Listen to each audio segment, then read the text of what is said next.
Now to the other major story tonight, the aftermath of Typhoon Haiyan in the Philippines. There are signs that chaos is taking hold.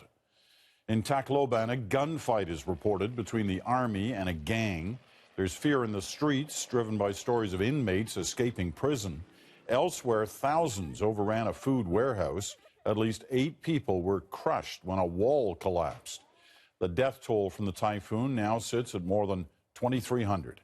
As many as 670,000 people are displaced from their homes. The government says 29 cities are still isolated and haven't yet restored contact with the outside world. The CBC's Chris Brown is on the ground in the Philippines, and he's got more on relief efforts. Chris. Peter, there is so much need in the Philippines now. Many places are feeling overlooked by the relief efforts. We visited one area north of Cebu and saw some heartbreaking scenes.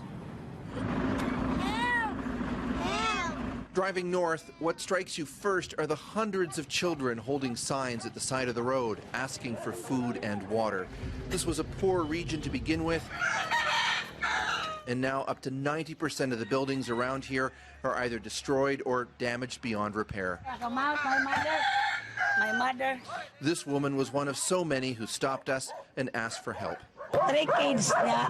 I have no money to continue study school, college, sir. Very. For now, they're living under tarps. This is the village of Bogo, or at least what's left of it. As you can see, the winds totally flattened all the trees here. Every house has a coconut tree through the roof of it, and on the ground there's power lines as well. This used to be a neighborhood for more than 100 families, but every home here is decimated and the people here have no place to live. Further along the highway, we passed steel and concrete buildings that were ripped apart. In the town of Medellin, we were surrounded by hungry people. No house, no money. You have water? No. As we were there, a truck carrying rice, milk, and other supplies pulled in, but the besieged volunteer told us it's meant for an even worse-off community further down the highway. I'm sorry, we wish we could, but it's already scheduled for there. The community school, which lost its roof, is made of concrete, so a lot of families came here as the typhoon struck, which undoubtedly saved many lives. Up to 5 families are now living in each of these classrooms, including Marissa Suzanne and her 8 children. Her older boys are out trying to rebuild their house, she says. Imagine trying to actually run classes here. Principal Rosana Godinez says all 100 teachers lost their homes, so how can they expect to teach?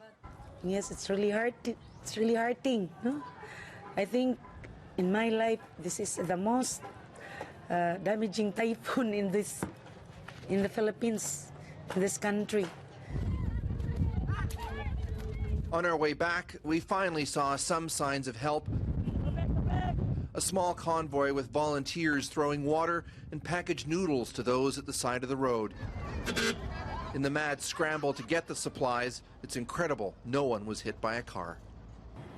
For all the suffering that we saw, that area may actually be better off than many. There was no storm surge in those villages, so the death toll is in the dozens rather than in the hundreds or even thousands like it is elsewhere.